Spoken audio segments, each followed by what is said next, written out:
After we recorded this podcast, we learned that Richard Roundtree had died. Rest in power, Shaft.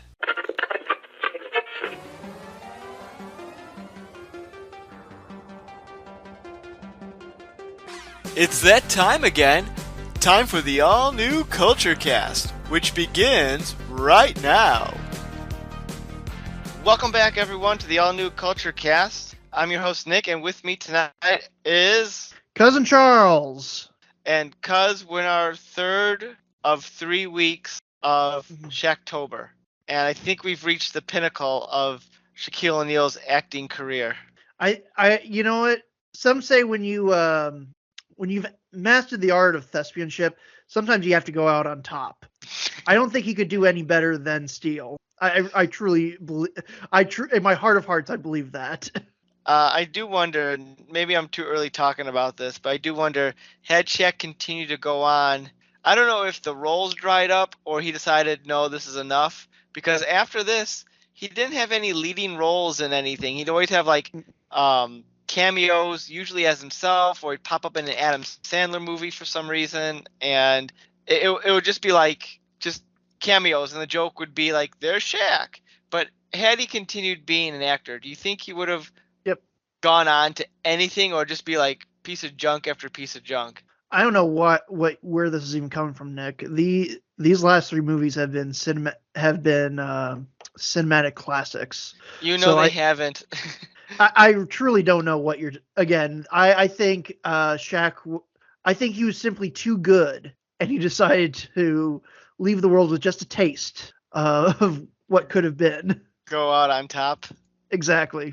No, Has there been any successful athlete to actor out there? And keep in mind, wrestlers don't count. Okay. Okay, I'm trying to think. I Terry Bradshaw? Terry Bradshaw is the first name that came to mind. Is he though an actor? Or is he... I feel like it's in the vein of like Shaq or LeBron showing up in a movie as a side gag. I mean, I'm talking about like an actual, like, I'm no longer a sports figure. I'm now Kareem Abdul-Jabbar. He was an airplane. True. But like it was like a one-off thing. Like by that same token, say like Michael Jordan. I mean, I'm talking about like I'm no longer a sports star. I'm now an actor. Oh, well, thank God we have the internet, because otherwise we'd just be left twiddling our thumbs going, I don't know. Let's see. Wait, you said not wrestlers, right? Not wrestlers, because they're not wrestlers. I don't count wrestlers because they're actors to begin with. Wrestling is like WWE, WWF, WW, whatever it's called now. They're actors and showmen to begin with. They're not actual professional athletes. Okay. Well, this one list that I found on here, I'm just going through people that I would say I've enjoyed their performances. Oh, I got two. Let's see. I don't know if this is going to be canceled. Gina Carano. She was in MMA. I guess. Yeah, I guess I would. Yeah, not I guess I would count. Not a wrestler. Not a wrestler. No, that's true. That's she was in the first Deadpool. She popped up in the Mandalorian, then got conveniently died on their way back to her home planet. Yeah, I guess that would count. She did a couple of movies there. Wasn't she in one of the Fast and the Furious films, or was that someone else? That was Ronda Rousey. Ronda Rousey was. Well, I know Ronda Rousey was, but I thought Gina Carano was in one of the early. She played a villain. Spoilers, but I guess Ronda Rousey did too. We're gonna take a quick break from the Shaq Fest to confirm or deny. She was in Fast and Furious 6. Yeah, okay. I thought she was in one. Yeah. She was also in the 2022 movie Terror on the Prairie. There's that. Let's see. There's John Amos. Let's see. He starred in the sitcom Good Times. He was in Coming to America. In Roots. He wasn't Coming to America. He was the dad in Coming to America. Yes. He played in college and also minor football leagues that no longer exist. And he was a Golden Gloves boxing champion. Oh, I don't know if this one would count. O.J. Simpson. He was in the Naked Gun movies. I don't know if he did any. Naked Gun. But like, yeah, I don't know if he is. I don't know. I don't know. I guess I don't know what my my qualifications here are. Is like I don't know. Anyway, Nick, you keep neither. changing. You don't like how I'm doing things. You can't change the rules just because you don't like how I'm doing them. Yes, I can. I Um, can do whatever I want. oh, But I do got one more just because oh hell, Terry Crews. He was in the oh NFL in the yeah, '90s. yeah. I would say That that's I the would say biggest. best case Yeah, that'll scenario. count. That'll count. That works in my Yeah, nondescript. I'm sure there's more. So like, okay, we have two confirmed: Gina Carrero and Terry Crews. yeah, I would say so. The only other one I was going to add. This is for the grandparents that are listening. Chuck Connors, aka the Rifleman. He was in the NBA and Major League Baseball back in the '40s. So there you go. Well, We saw that it can. I think what we're saying is that it can be done. alrighty. Well, now that we settled that one, let's move on to our actual topic tonight: 1997's Steel, in which Shaquille O'Neal plays the comic book hero Steel, who was made popular as a Superman spin-off character in 1993, whose coincidentally 30th anniversary is coming up right around now. But um, interesting that they decided to go with this movie of all the characters out there, because Steel is very much a Superman supporting character. And not that you couldn't make a movie about Steel, because obviously they did, but it's weird to not do it without establishing a Superman first. Like, Superman doesn't even exist, we think, in this world. I I think Superman and Batman are fictional characters in this version in this world. There are no other. I'm going with there are no other superheroes. Because they reference both Superman and Batman, but in joking ways, Yes, implying that they're comic book heroes. yes, that's how I kind of took it. I didn't take it like, oh, that flying guy in Metropolis. Yeah. Or like when Um, they said, like, maybe he went to the Batcave. Like, no one would say that if Batman was real. No one would know Batman would have a Batcave, I would think. But what's interesting is this movie, speaking about Batman, this movie came out right around, came out the same year as Joel Schumacher's Batman and Robin, and it earned a whole lot less than Batman and Robin. which is mind-boggling considering that Batman and Robin was a huge bomb and killed the Batman franchise for 8 years. Yeah, I think it was like a 19. Again, it's weird to think about, but there was a time where you could make a major Hollywood blockbuster and it not cost several $100 million. This, like, I think was 19 million to make. According to Wikipedia, 16 million, but who knows if that's accurate? But in 1997 money, so maybe that's like several $100 million today. Who knows? Inflation's weird, and I don't know anything about it. But regardless, I think it only ended up pulling 1.7. Yeah, 1.7 million. That's not bad. Great. It's not great. I mean, it was an August release, which, August is always like a dumping ground for like movies. August is like the February of the summer. Right.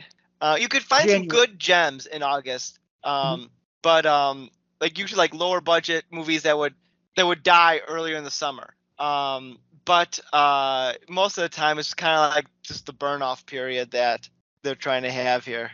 But Steel definitely comes in there. It's weird to think that this movie and Batman and Robin came out the same summer. And it's also interesting that they had Arnold Schwarzenegger have a maybe cameo in this movie. They had like a voice changer thing, and I don't know if it was supposed to be Schwarzenegger himself or just a voice impersonator as Schwarzenegger.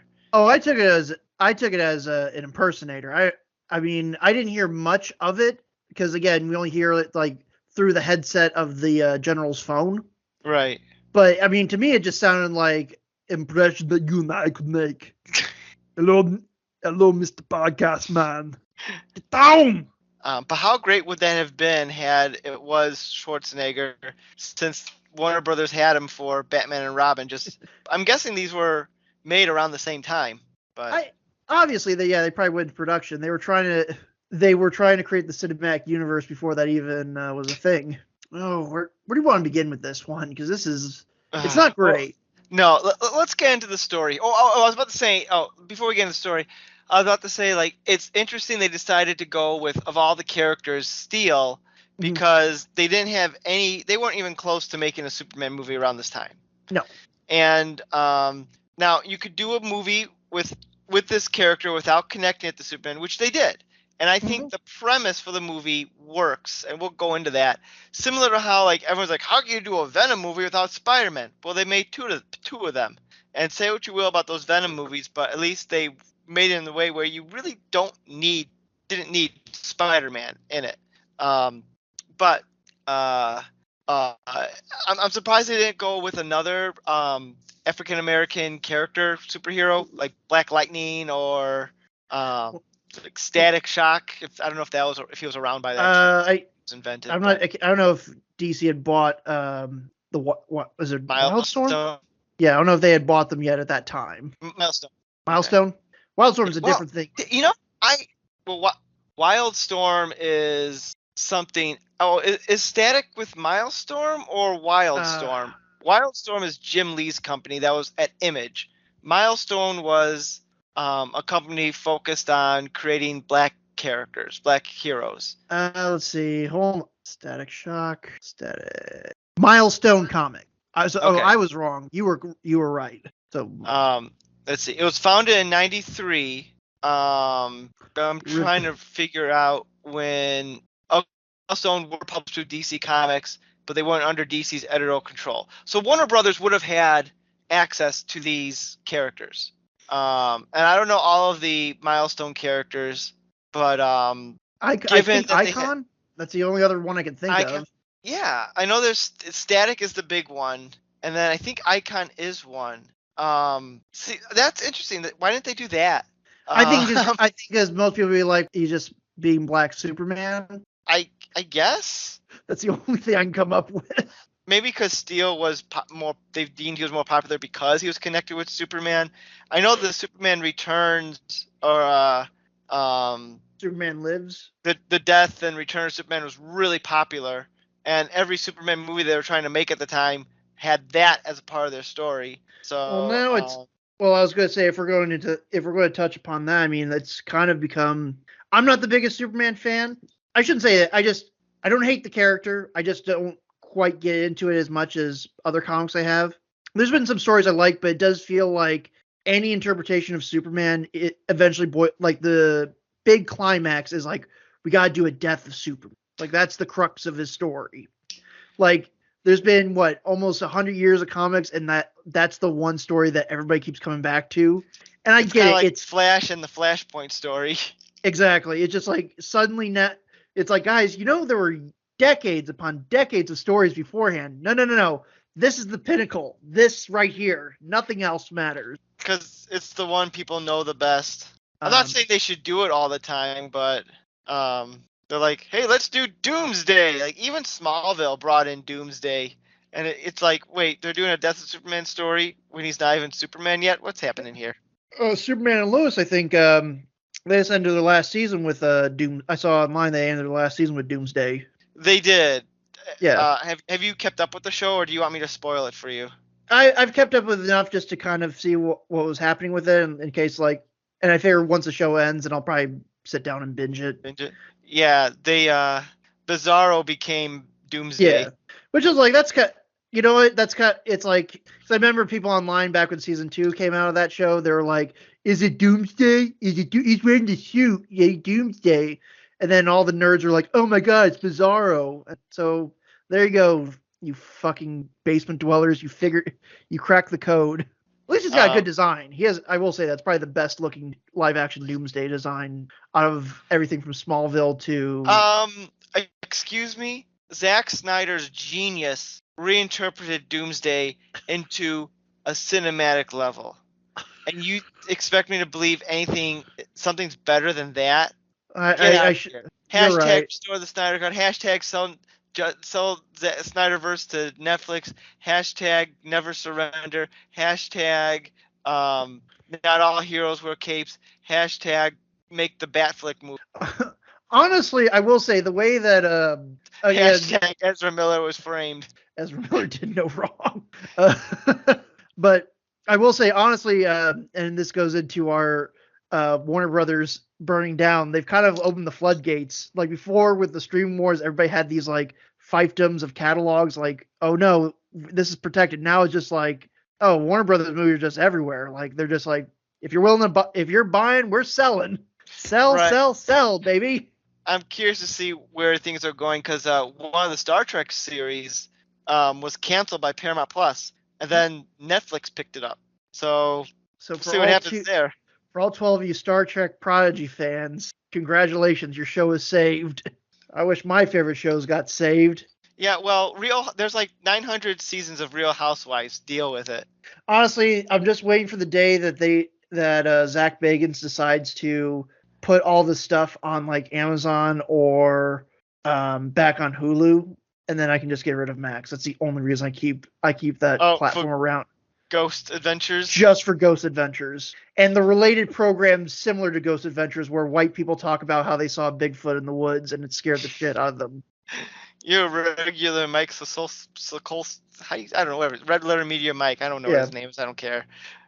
He may have been the teacher, but I am now the student, and my goal is to surpass the master.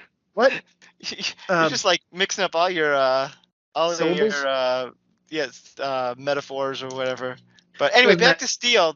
I was gonna say, speaking of Bigfoot, we can't even focus on Steel. All right, so let's get into the story. I want to jump into this here. So we have John Henry Irons, who is a weapons developer for the U.S. Army, and his best friend Sparky, and their coworker Judd Nelson. I don't know what his name is. I don't care. And they are testing out a weapon, and the test goes bad because Judd Nelson decided to use it at the full capacity, but they never tested the full capacity, which makes no sense that they would not have tested that when it has the ability to do so. But whatever. So Sparky's legs are crushed. Judd Nelson is drummed out of the army, and Shaq is like, I quit, and he goes back home to L.A. And discovers that the weapons he designed are now on the streets. And then he discovers that Judd Nelson had stolen the designs and it somehow got them manufactured through a guy who owns arcades and starts selling them on the streets for money. And so Shaq decides and meets up with Sparky, and they decide to make a suit of iron so they can take down the weapons and take down Judd Nelson and save the streets. So he becomes some sort of Iron Man? So are you saying Iron Man ripped off Steel? No, I'm going to go further than that. I'm going to say Jon Favreau is a creative hack, and he saw this movie and decided to copy it beat for beat. Everything that happens in Steel happens in the first Iron Man. Weapons developer, there's a horrible tragedy out in the desert. The weapons developer decides to give up making weapons. His former partner wants to sell those weapons to all the bad guys around the world. There's a Pepper Potts character, Sparky and Gwyneth Paltrow. I'm just saying, Jon Favreau is a creative hack who should be disbarred from Hollywood because he stole the first Iron Man movie from the people who made Steel. And similar to Iron Man, John Henry Irons can do whatever the hell he wants with no repercussions. When his friend Sparky's in the VA hospital being all depressed, he just like, screw this, and lifts her, like he smashes a window for some reason and then just lifts her up and like carries her out against her will. And the hospital staff is like, all right. They're clapping. Everybody's happy. The guy with one arm wants to clap, but can't. He just does whatever he wants. But you know what Iron Man was missing that this movie has? A mother figure who wants to make a souffle so she can open up her restaurant Black and Blue. Somebody needs to show this movie to the guy who does Binging with Babish on YouTube, makes all the food from movies. Be like, make all of Grandma's recipes from the movie Steel. Because there's at least 3 distinct recipes. There's like a souffle, there's a Cajun catfish with like shrimp or something like that, and then there was like one more. I forgot to write it down, but yeah, The most disturbing part about the hospital scene, besides the fact that they have to go into the god awful city of St. Louis, is that those windows seem like they were painted shut. Like he had to like I get it. Like a VA hospital may not be the most appealing place in the world, but god damn, they really want to bring these people's spirits down. You try to open up that window, we're trapped. I love how this movie, like that Shaq needed to become a superhero to save the day. The guy's already written as a superhero before the movie even I have a ton of notes here. Before the movie even like gets going, like when Sparky gets crushed, he lifts like a concrete wall with ease, no problems. Isn't there other times where he's just like he like rips a phone out, like a payphone down when he hangs up on it? He's so angry at the general, at the colonel, that he just knocks it down. He saved his friend Lady Cop, who I want to mention. Basically a lot of women in this movie get horribly injured or die a lot because both of Shaq's lady friends are horribly mutilated. Like the lady cop disappears. Like she gets in the car, a car explodes, and he pulls her out, and then she's just gone for the rest of the movie. Which I think both. I'm not sure if your brain does this, but mine like tries to look at. Let me get my thoughts together for a second, because so I've been subjected to watch the Twilight film series many times, waiting for our episode to come out on that. Next week. It'll just be next week. But anyhow, so because I've been forcibly subjected to watching these movies many times, I've come up with ideas of how to make the movies better. And same thing applies here. Like, okay, so we got Lady Cop, and then Steele's being chased by the police. So why is Lady Cop not the one not chasing, the Lady Cop should be the one chasing Shaq. Instead we get, I don't know, they couldn't get a... Discount Carl Winslow? Yes. They couldn't get Carl Winslow to show, instead of Carl Winslow, why is it not Lady Cop? Like, that would make the most sense. At first, I thought she was part of the SWAT team that was trying to, get him, but, because I think it was a similar-looking actress, or it was dark enough. I'm like, is that the same one from earlier? But I don't think it was. Racist. Probably. No.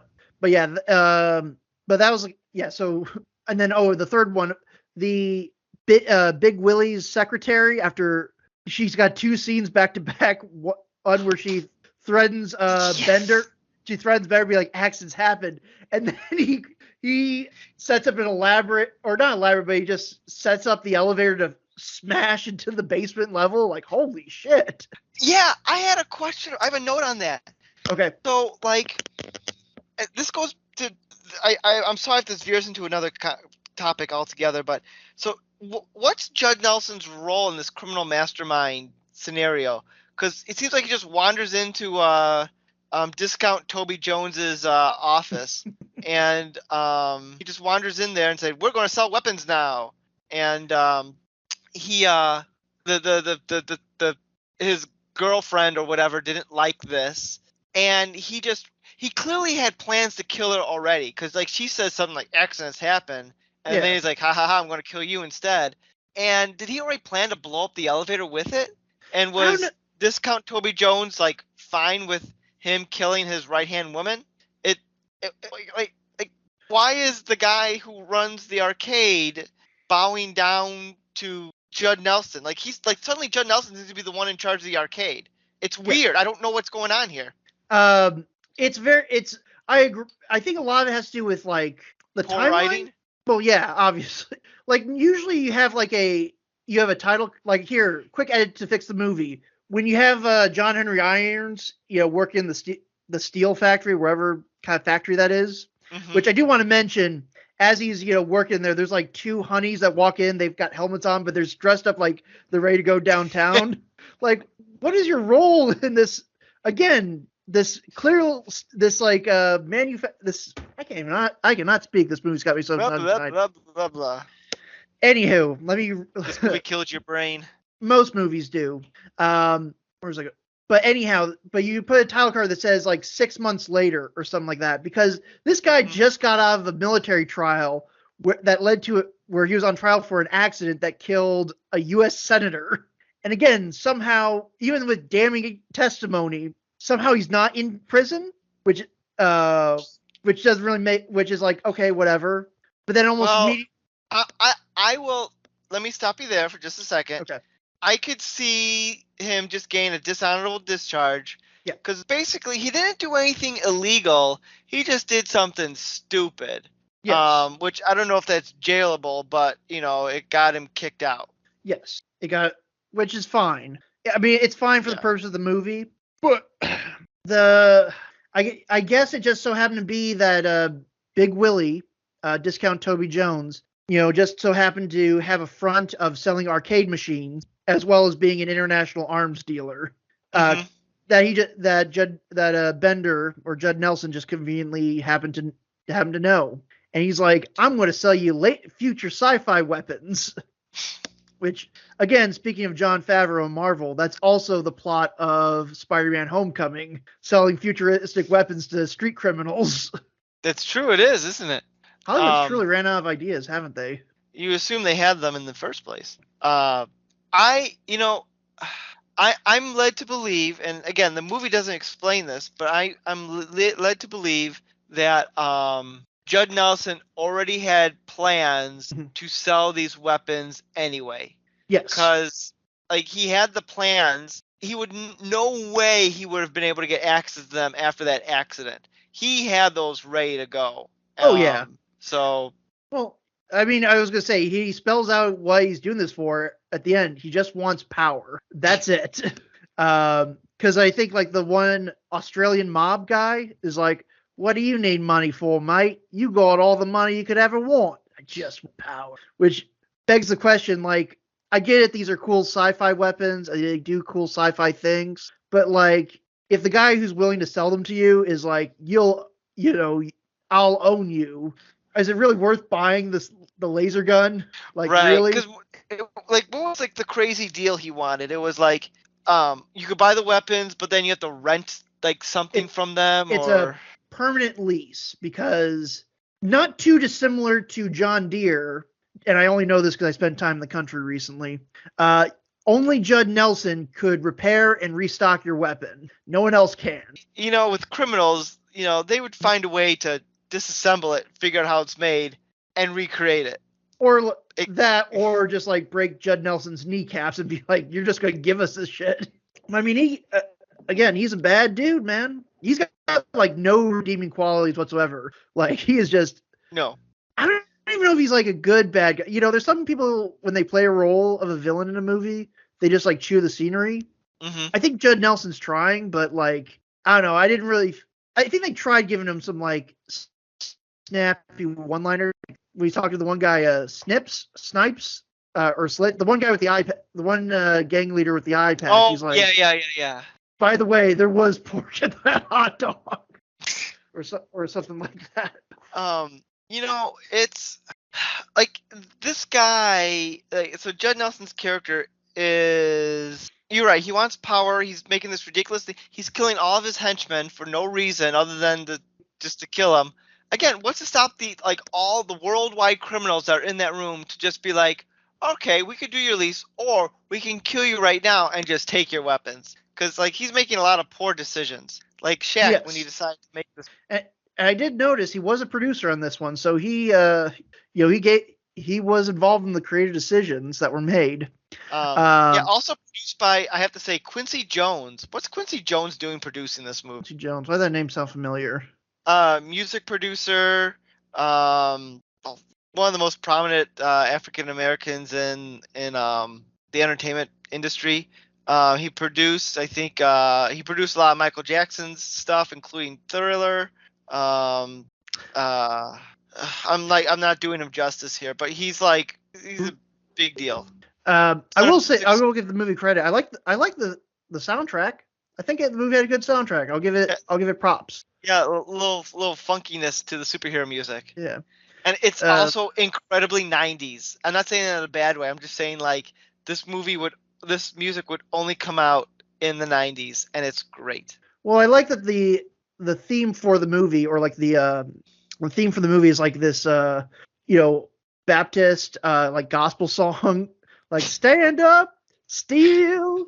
Yeah, Yeah, during the end credits there. yeah. I'm like, okay, so this is our theme music. This is what we're going Uh, out on.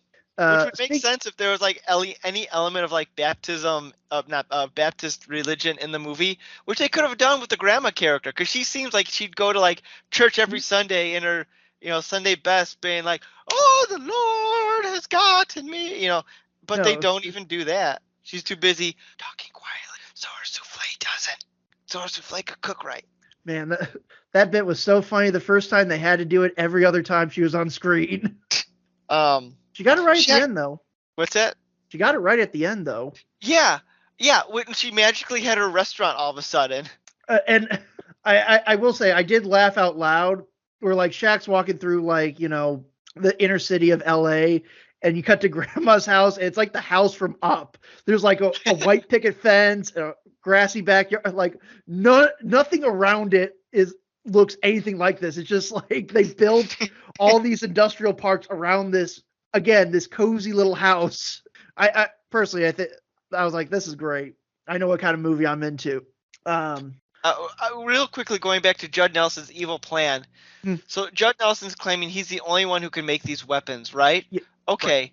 So did he actually hand make every single one just at that moment in time, or did Discount Toby Jones have his people make the weapons? Because he's a weapons dealer who hides them in video games, which is awesome, by the way. But like, what's to stop one of those developers just, okay, I'm going to steal the plans and I will sell them and make it rich?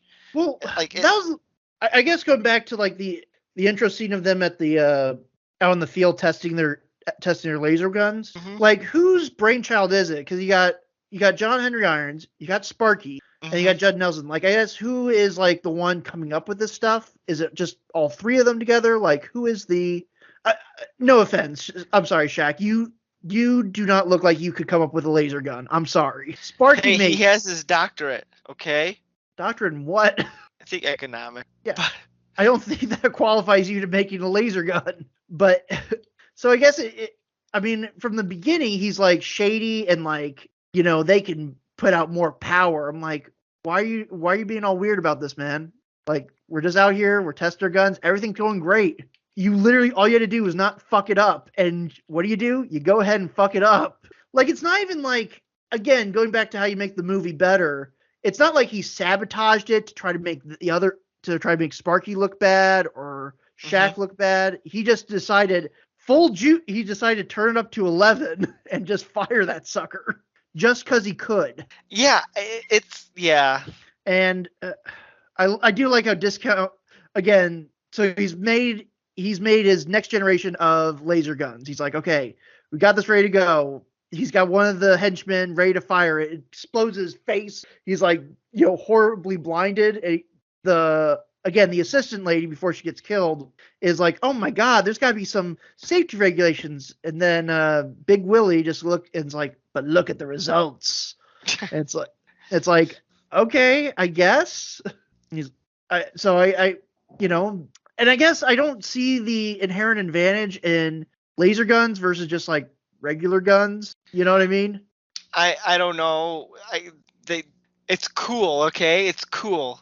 They're Yeah. more powerful, I guess. But that's the least of this movie's problems. Yeah.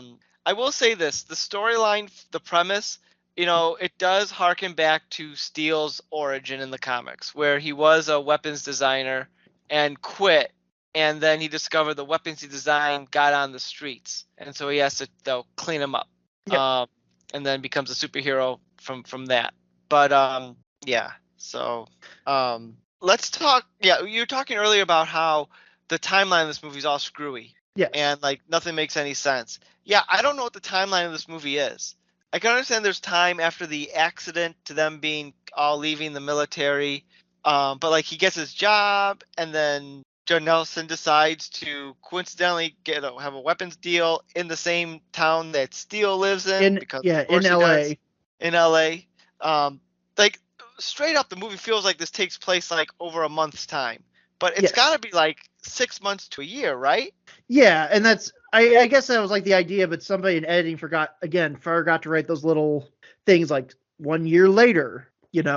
something to show that, all of our players are in different spaces from when we first saw them. Again, this is script writing 101, people. Right.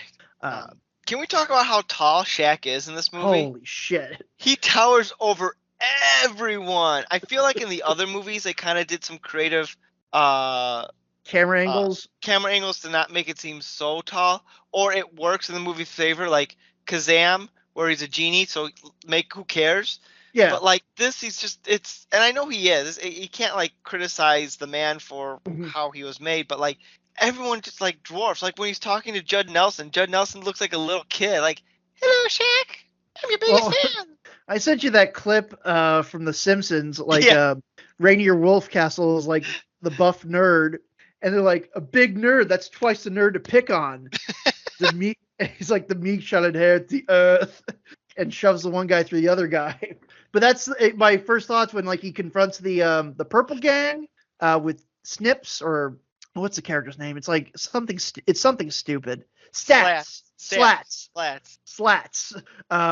Yeah, when he confronts Slats, and everybody's just like up to like his like waist, and he's just like standing over them. Like, the biggest problem with Shaq's acting is like, okay, he's got a fun smile. I get, they're probably like, well, he's stoic. It's like, yeah, but he should be like angry. I don't think Shaq is angry. He just seems annoyed. He's annoyed that he has to be here and film these scenes. No, I love the beginning when like the accident happens. He's like, Yeah. no. Again, where he realizes that again that Judd Nelson turned it all the way to 11, and it's going to go kaboom in his face. The action scenes in this movie are boring AF. Like, for one, it takes 45 minutes in a 90-minute movie for Steel to actually show up. Mm-hmm. Why? No. Let's speed this up. But like before then, there's like this like giant foot chase like in the train yards, and it's the most boring thing ever. It is the slowest fucking foot chase ever. You have Shaq, this giant of a man, and there's an art to running, like cinematic running, and Shaq does not have it. Like, the entire time he looks like he's waddling, and the other guy is like, jumping over fences, and he's dodging between the trains, and Shaq just like feels like he's moving in slow motion, but in real time. Mm-hmm. It's like, but the best part about that is that he pulls a Batman. The guy thinks he's gotten away, and then Shaq just shows up around the corner after a train got dropped on him, mind you. Again, Shaq is already a superhero. He doesn't need to steal stuff.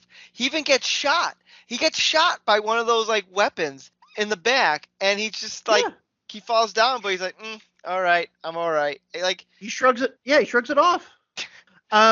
I wonder, because one of the things I looked up, because again, Shaq is 7'1", and there's not many stunt doubles that were close to that size.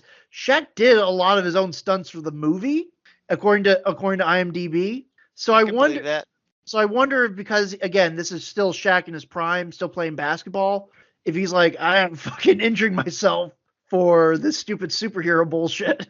So I'm going to be very careful, very cautious. Probably. I'm thinking like, what stunts were there in the movie? There was like running, and I guess they did like the grapple thing, but like, he looks so stupid. He's like, whee!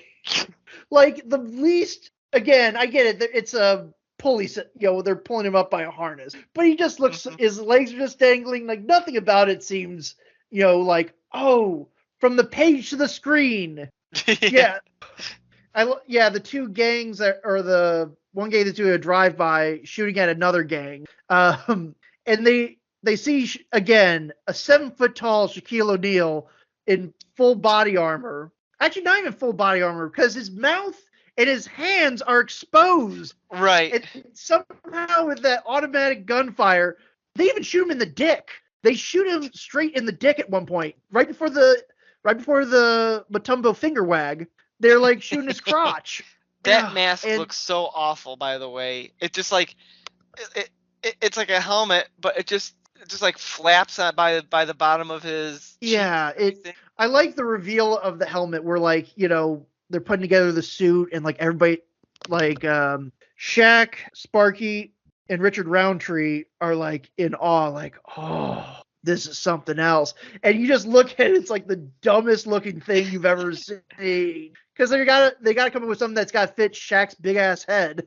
And it just looks bulbousy and it looks uncomfortable. Like Like, doing doing the steel suit from comic to live action is tough because it, unlike the Iron Man suit where it's all like technology, it's mhm, literally a steel suit. It doesn't make any sense of how it works, but comic books you could pull it off. yeah, Um, and he has like a full-on head mask with like a mouth that kind of works, and like the yeah. Batman yellow, I'm sorry, the Batman white eyes. So it's well, let's see, I got it right here. Let me. Oh wait, hang on. Nerd.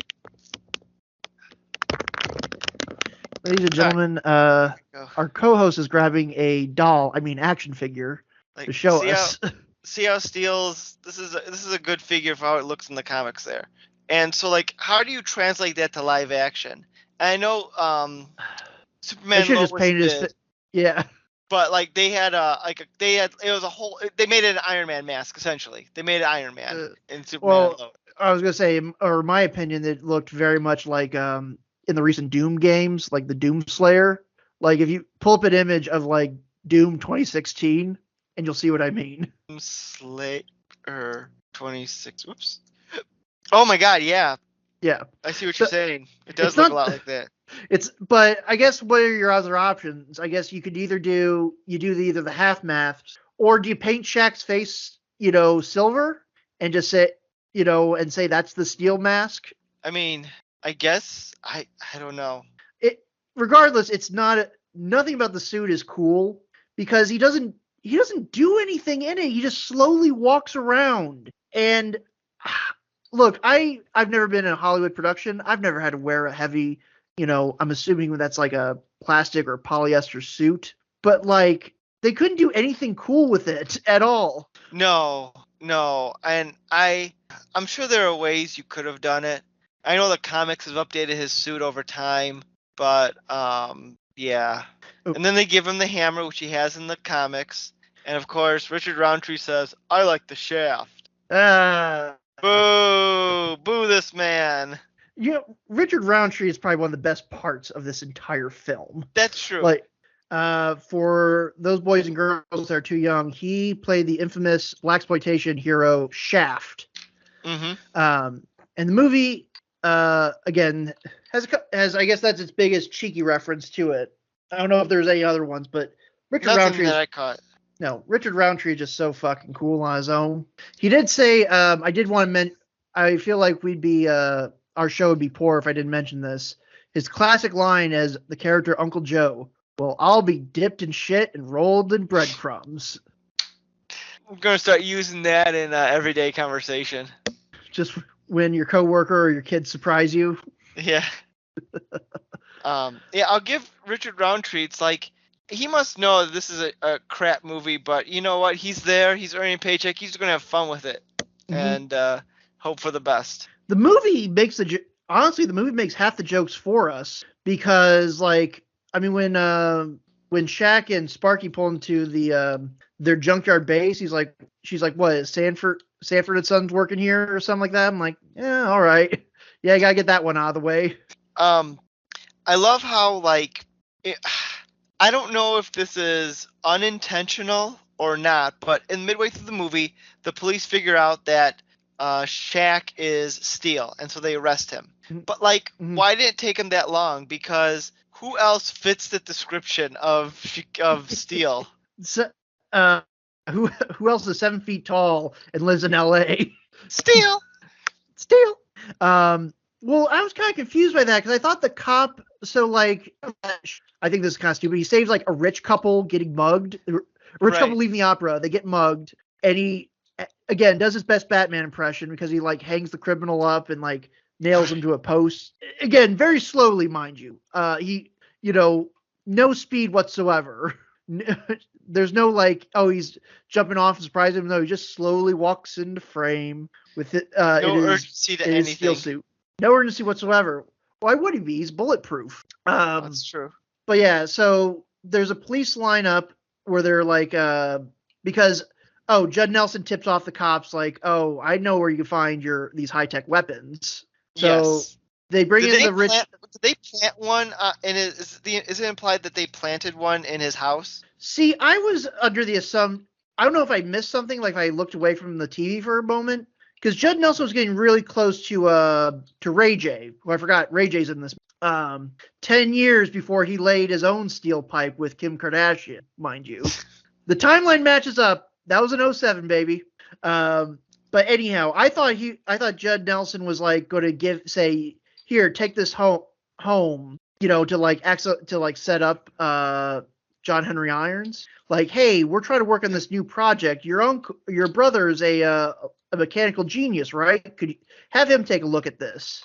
I was thinking like that's what they were going to do with that, but the only thing they do with that is that at some point he gets taken hostage, which I'm not really sure when that happened, but he's a hostage. Yeah, He just that's shows a up. thing now. He's just there because I was like, I didn't think he was part of Slitz's gang or Slatz's gang. No, and he says he doesn't. At the beginning of the movie, he's like, "Nah, I don't do any of that stuff." So they set him up as a good kid.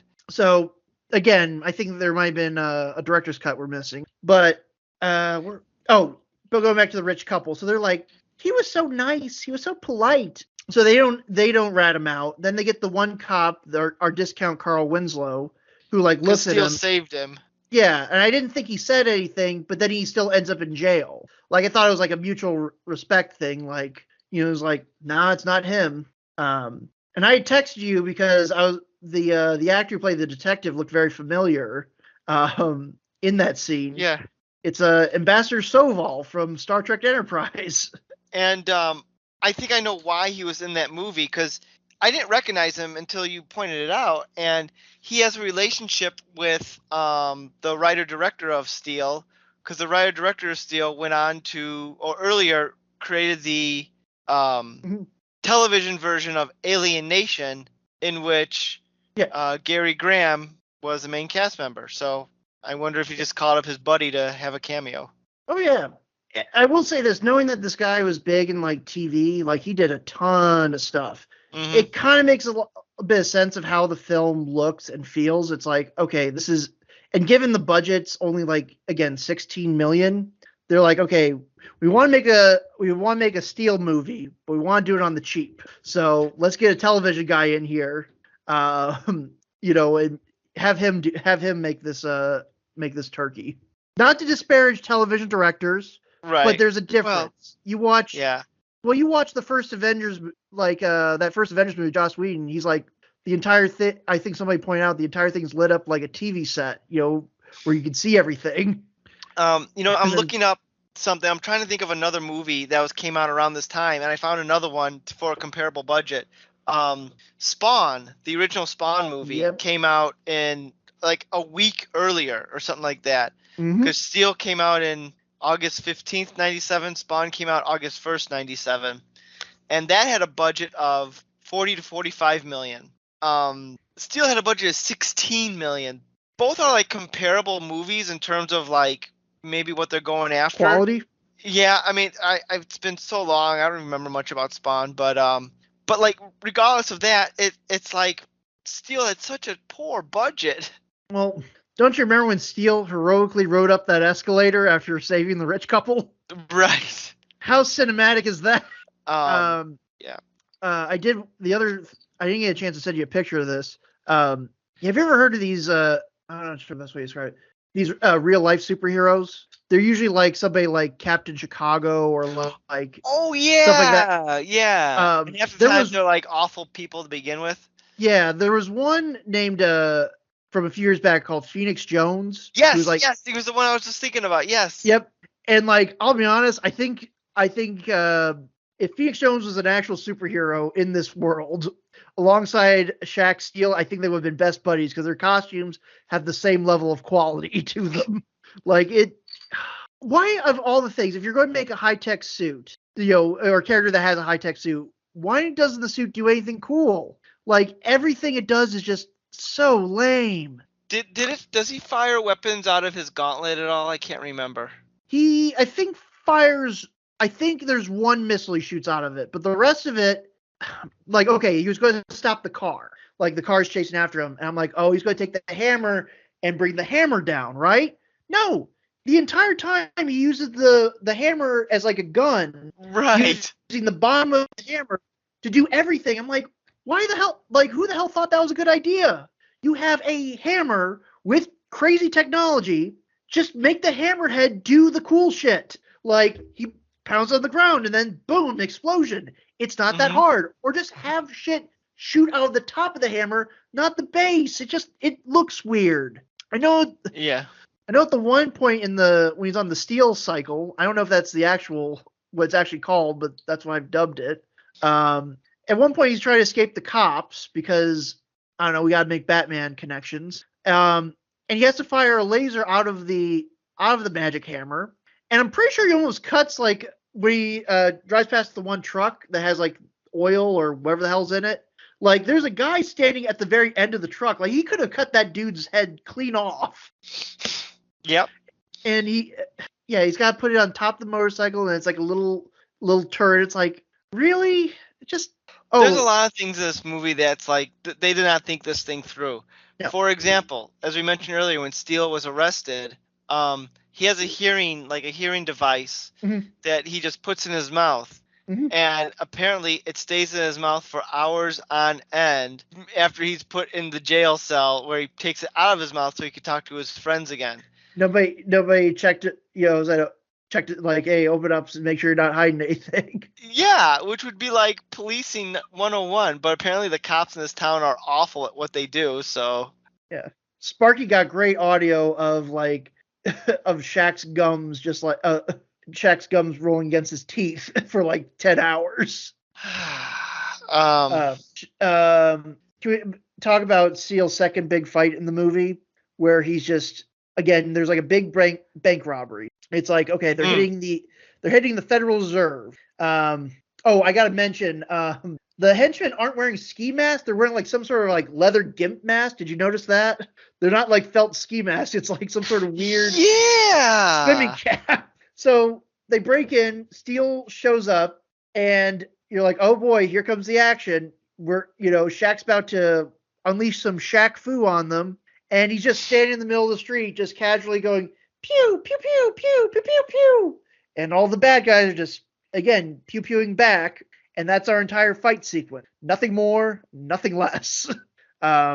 And I guess the cops think that both Shaq and these Judd Nelson's henchmen or the Purple Gang are both involved, even though clearly one's firing at the other, Right. and one didn't shoot down a police helicopter, and one, um, so it's very flimsy, but it's like, okay, it's a superhero. It's like we're copying off Batman a little bit, like he's got to be wanted by the police because that's what the police do in these types of stories. But yeah, I think the only thing of significant damage that happens to Steel is like the sonic cannon like hits him from the Hmm. from the Jeep.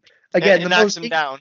the most inconspicuous vehicle to commit a bank robbery with, the armored Humvee that drives through the streets of LA at night. No one could never tell. Like, Well, I mean, there's so many things, like, again, the cheapness of it. I love how Discount Carl Winslow is the only cop in town to encounter Steele multiple times. mhm. It's like this is like a metropolitan city. There's like thousands of cops, no doubt, and it's just this one guy constantly on his tail It's two. by happenstance. They've got 2 to 3 police cars, and they've got to. They've got 2 to 3 police cars, and they got to use them wisely. All right, they can't have a massive Hmm. Blues Brothers style chase. It wasn't in the budget. Clearly not.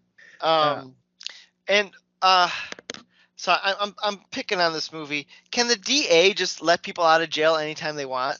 Absolutely, you heard it. He said, "I need this man let out of jail ASAP." Even though his voice was again, they used sci-fi technology to copy his voice, and Mission Right. Impossible his way out. Which, all right, fine. I'll accept that. They're letting him out illegally or whatever. But the fact that the DA is just kind of like allows that, I don't think DAs can do that. I'm no lawyer, but I'd like to think like they'd have to have like some sort of, I don't know. Standards. Well, like justification, not nah, he's out. And like, okay, nothing we can do. But But well, that saves him from having to come up with a creative way of Steel escaping from jail. They just opened the door from him, just let him out. Although we did see Steel earlier in the movie, God forbid we actually have Steel, creatively break his way out. It's just like a fake phone call to the jail, just saying, "Hey, fake the DA's voice, let this guy out," and then he just walks out of there. Like everything else in this movie, Shaq just walks out of danger. Can we also? I think it's also important that we bring up this new confangled thing called the internet, yes, and how I it's was not about just to for bring that up. it's not just for porno, as our friendly skinheads taught us. I love how, I mean, God bless the 90s. This is my note here. The 90s when the internet was new and mysterious. It's like, how are we going to contact all these people? The internet. Bum bum bum. Like the 90s, like when computers and the internet can do anything and no one was the wiser. Well, that's how Sparky was able to fake the DA's voice. She hacked the mainframe and was able to copy his voice. Don't you know, Nick? What's that? It was in some movie, but it was so ridiculous it became like an internet phrase. It was like something like hack the something. Hack the planet? What is that? What it was? Hack the planet or hack Yeah, the world? Or yeah, that was from Hackers. was it from Hackers? Okay, It was from Hackers, yeah. I remember it was like one of those ridiculous phrases that became like an internet meme for a while there. Yeah, yeah, Hack the Planet, man. Oh, it's a classic. Sparky actually is literally the guy in the chair. I I'm assuming this was added by an internet commentator because there's no way that the producers would have known this because I don't think they cared about superheroes. But they're like, the character of Sparky was inspired by Barbara Gordon / Oracle. No. I'm like, okay. No, this is retro. You're retroactively adding detail. I did look it up. I was like, okay, maybe these are like DC character names. And on the DC wiki, I was like, Nathaniel Burke. Maybe that's like a Steel bad guy that popped up in the comics. Nope, only made for this movie. Sparky, only made for this movie. After that, I'm like, okay, everything else about this is not related to Steel comics at all, or the character of John Henry Irons. Funny you should say that because I was going to bring this up in a little bit, but now is as good a time as ever. The writer-director didn't want to do Steel because he wasn't interested in doing superheroes, but they convinced him to do it, and so he wanted to make Steel a blue-collar Batman, and so he removed Steel from his comic book storyline and replaced with protagonists and antagonists of his own invention. And so he just all right, this is Steel. Okay, I'm going to do whatever the hell I want with it, which is very typical of comic book movies around this era, where they're like, yeah, that's sort of the character. We'll just do whatever we want. Screw the source material. Well, that's kind of like why, again, Spawn and Steel walked so that way Blade could run. I mean, that's kind of why Blade works. I mean, you don't have to know that's part of Marvel Comics or anything like that. It works as its own standalone. This is a guy, he hunts vampires. That's all you need to know. Yeah, for the longest time, I didn't know when I was younger. I didn't know that Blade was a comic book. And like people like to say like, well, Blade was one of the first comic book movies that made people take comic book movies seriously.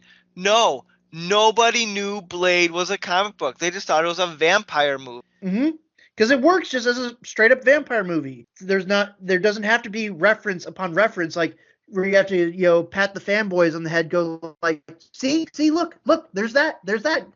Just it's a solid story. And like the idea of a blue collar Batman is, inherently kind of fun. The problem is that the action for Steel does not fit with a blue collar Batman. I mean, Steel, in some ways, Steel is a blue collar Batman where he's just, a vigilante, a regular dude fighting crime and with funny gadgets. Yeah. And that could work. It's just like the story itself, what they're trying to do can work. Yes. It's just everything is wrong. Everything is bad. They didn't have the right budget to pull it off. They had some decent explosions. There were some decent car explosions in there. I'm like, okay, that was solid. But like decent TV level car explosions are not enough to save a movie, I guess Shaq got involved in this movie because they were going back to Icon. I'm just looking this up now. They were trying to get Shaq to do not Icon, Milestone. They were trying to get to do another Milestone character, Hardwire, doing an adaptation of that character. I don't know anything about that character, so don't I ask was me gonna, about it. I was gonna say, yeah, I've never heard of that before in my life. But Shaq said, no, no, I think I relate more to Steel. And they're like, okay, we'll have you in Steel. But then later on, the writer director was like, he admitted that Shaq was a bad choice for the role. Yeah, no shit. Originally, originally uh, the director wanted Wesley Snipes to be Steel, which I think could have worked. Absolutely, But Wesley. Well, on top of Wesley. Mr. Snipes is not 7 feet tall, but he does bring something else to the role: acting experience, being yeah, a being a likable protagonist. and like being a bankable star, which would have given this movie more money and probably more eyeballs. Yes. Do you think in the theory of the multiverse, every possibility is real? So there's got to be a universe out there where Wesley Snipes starred as Steel and Shaq starred as Blade. I would love to see Oh that my movie. god, that would be great. Like that iconic opening scene from Blade where like the dude's like realizes he's in the middle of a vampire pit. There's blood all around him. You just see Shaq like his head's touching the ceiling, covered up in all leather. He's like, "Don't worry, I got this." Doing slow ass karate.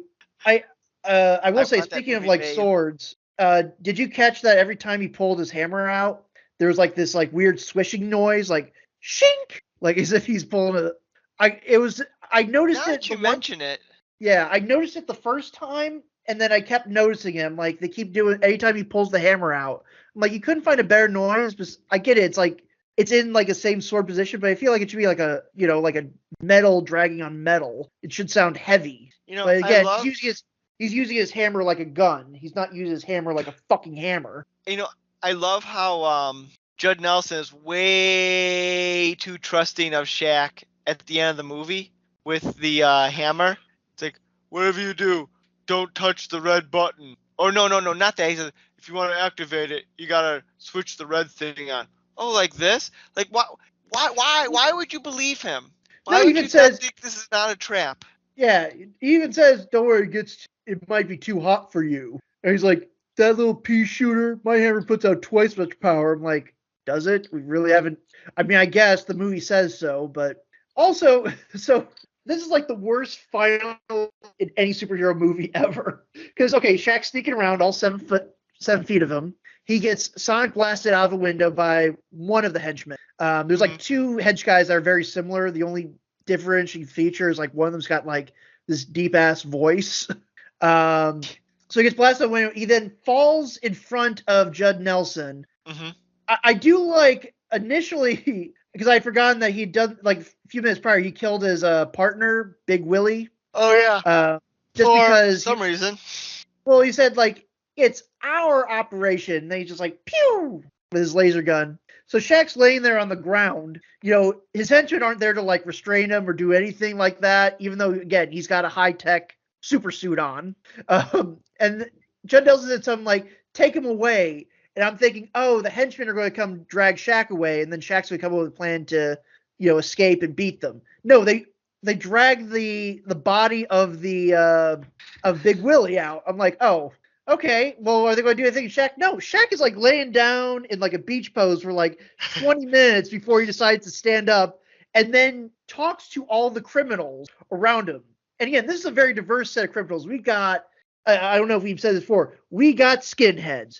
We've got South American revolutionaries. We've got cartel people. We've got the Australian mob. And then there's business lady. I'm not sure. If anything, I thought again, if I was to rewrite the movie, I would have made her that same senator from the beginning.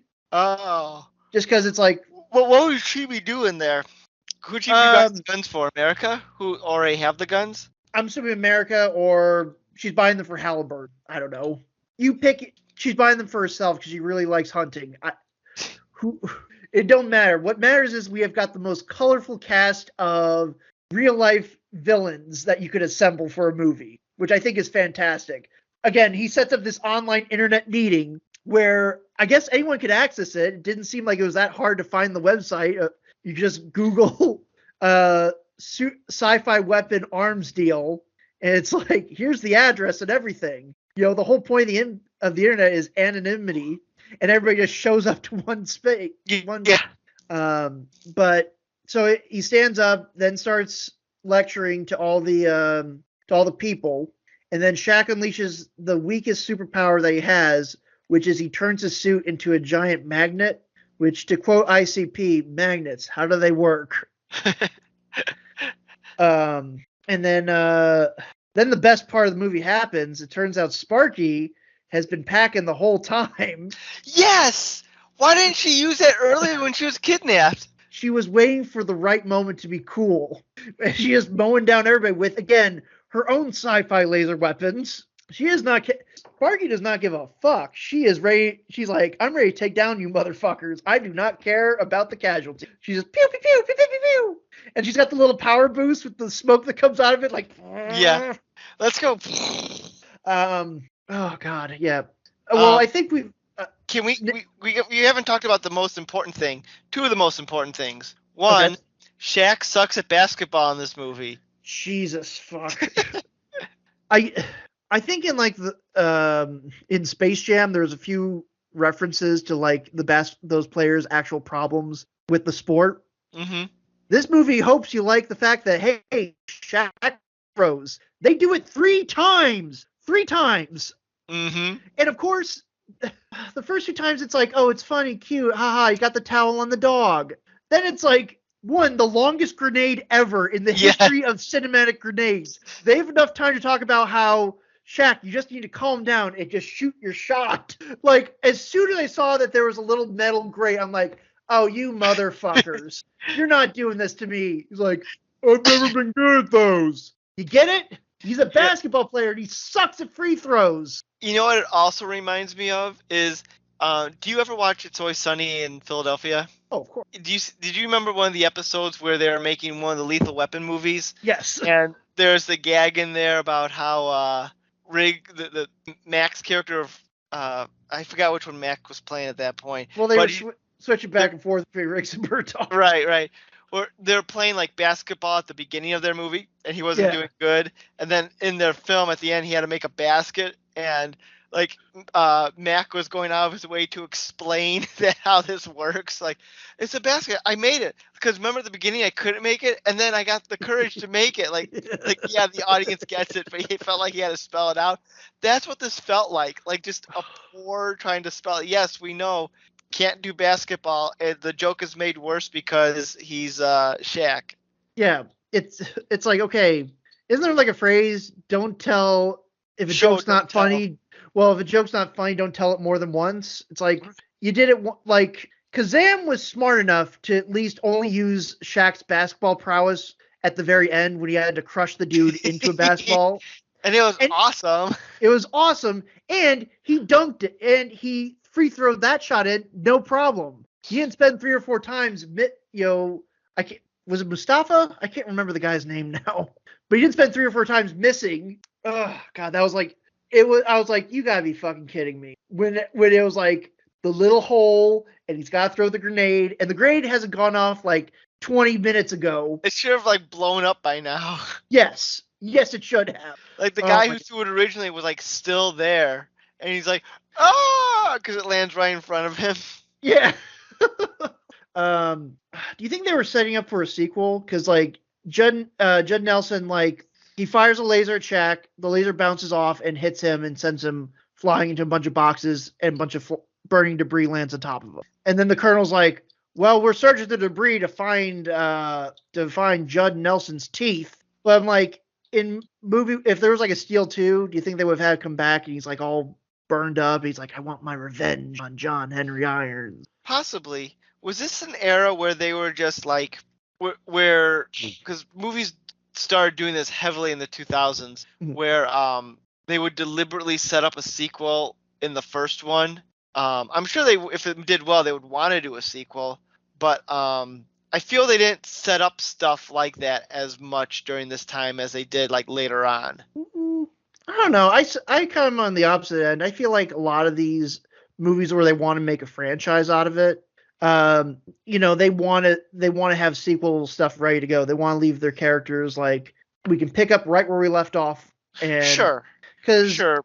But I'm I mean thinking that like was there were sequels, but not like continuing story sequels. Like I think of the Batman series at the time. okay. Like there wasn't like at the end of the first Batman they had something set up like, oh, that's going to lead to Batman number 2.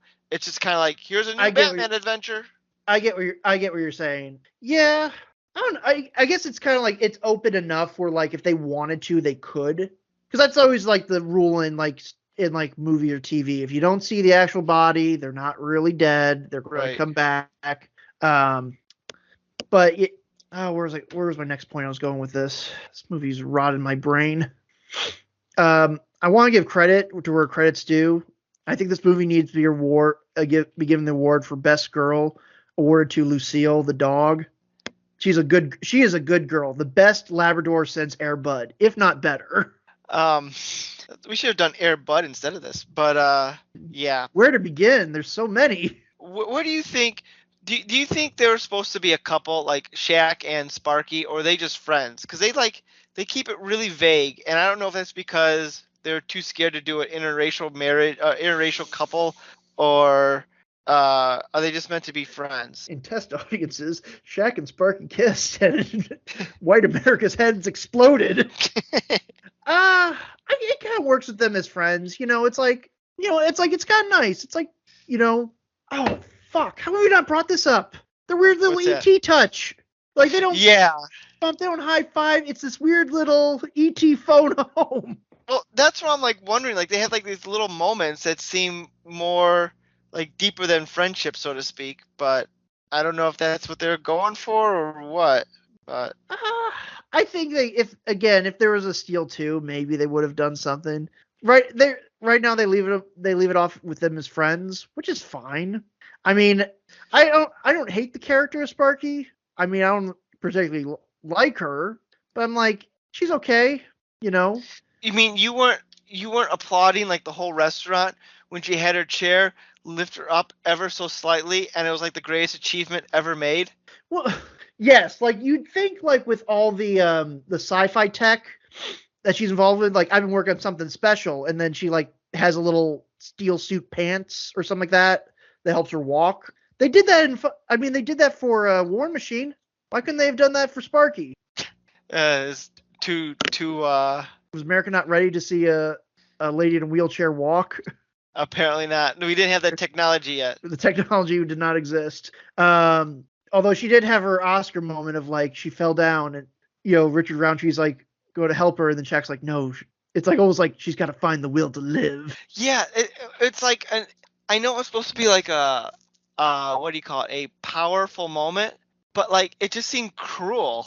Like let's just watch her struggle.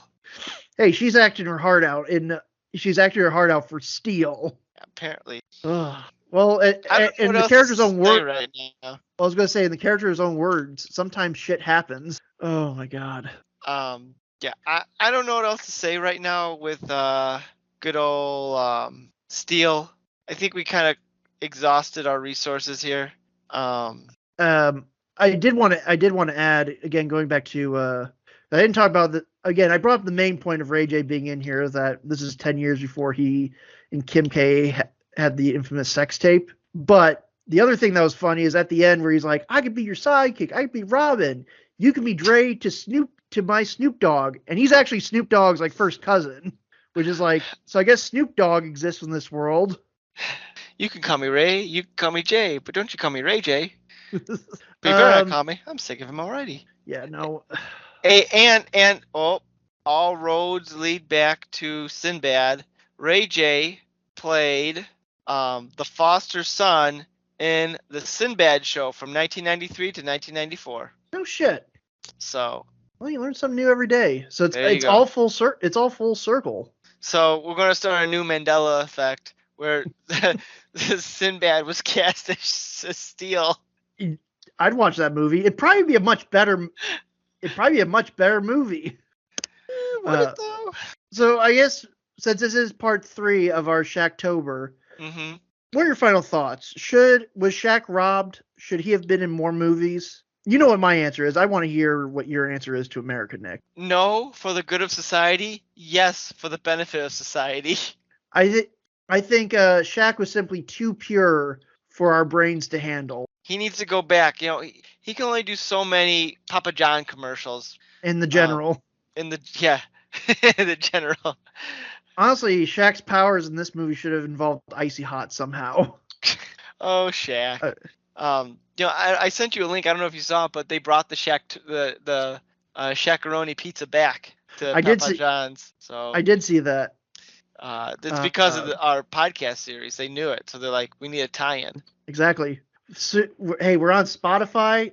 The Shaqaroni Pizza comes back. It's all coming together. Yep.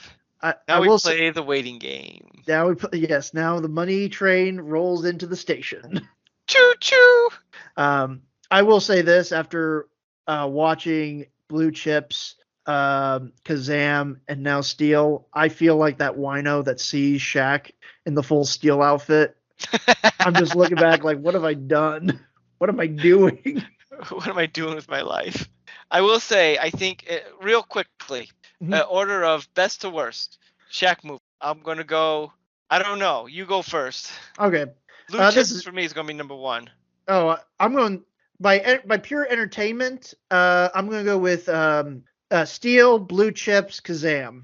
I thought Kazam was the least entertaining out of all of them. Blue Chips is it's a solid movie.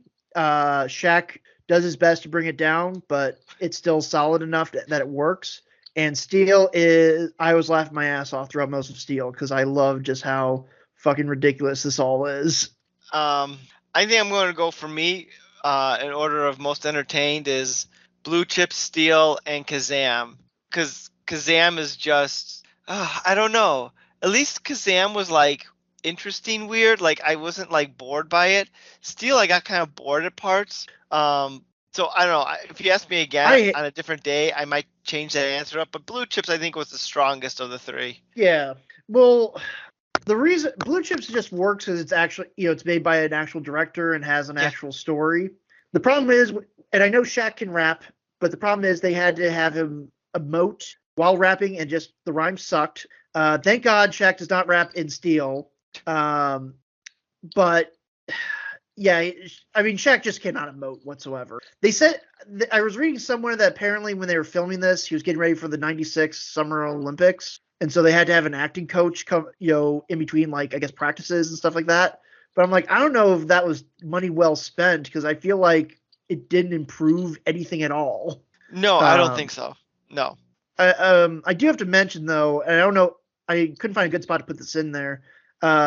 Very not too dissimilar to The Rock or Jason Momoa. Like, Shaq actually does have that Man of Steel tattoo on both arms, so he was already Yes. So that Shaq actually has those already on him?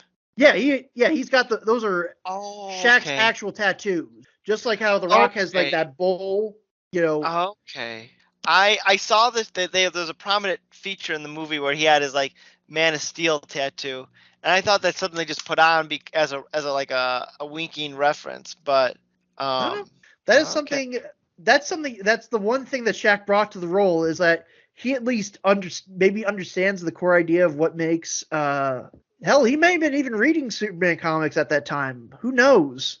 I couldn't find much information about Shaq and his love for comic books, but he at least likes the name Man of Steel and the Diesel and Shaq Attack and Shaq Fu. Here comes the Shaq attack. Poof. I told you to watch out. Yeah. All right. Well, it's getting late, and I can't talk about this movie anymore. So, this does it for our Shaqtober series. Thank you, Cuz, for being willing to do this. When I suggest it, like within moments, you're like, I'm in. Let's do it.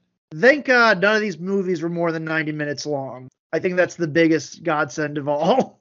That is true. If Steel was today's Steel would have been like a 2.5 hour movie, and it's like, what is happening here? Yeah, a lot of people are like, are saying Marvel's dead because like their next release, The Marvels, is like the lowest budget of like only 145 million. It's under it's only just a little over 90 minutes. Shaq made an entire film for $16 million and under 90 minutes and 97 with a box Tony of Stark scraps. did this in a cave with a box of scraps. Richard Roundtree was there and Bender. And And a future costume that X-Files looked star like- Annabeth Gish. Yeah. And a costume that looked like dog shit, but at least it was there on camera. Not wearing some weird CGI suit. That's Shaq for you people. So if anyone wants us to do more Shaquille O'Neal movies, one where he's the lead, yeah, okay. Did we miss one? Maybe we'll watch it, maybe we won't. I don't know. But this has been our Shaqtober month, and now we're done, and we'll move on to something new next month. But well, since it is the spooky season, I can tell you that after watching all three of these movies, I am thoroughly terrified of what we have next. Well, we'll have to come back next week to find that out. Twilight. So until then, folks, Cuz, thanks for joining me tonight, and we'll all see you next time. Adios. Peace. You've been listening to the all-new CultureCast. Follow us on Twitter. Drop us a line at nick.culturecast@gmail.com. We can't promise we'll read it. Theme music by Dana Vodovaz. Check out their work on YouTube at Vodovaz Music Productions. This has been a Saltwater production. Original material copyright 2023. Thanks for listening. Reset up back in the office. AKA I cleared the shit off my desk so I can actually use it now.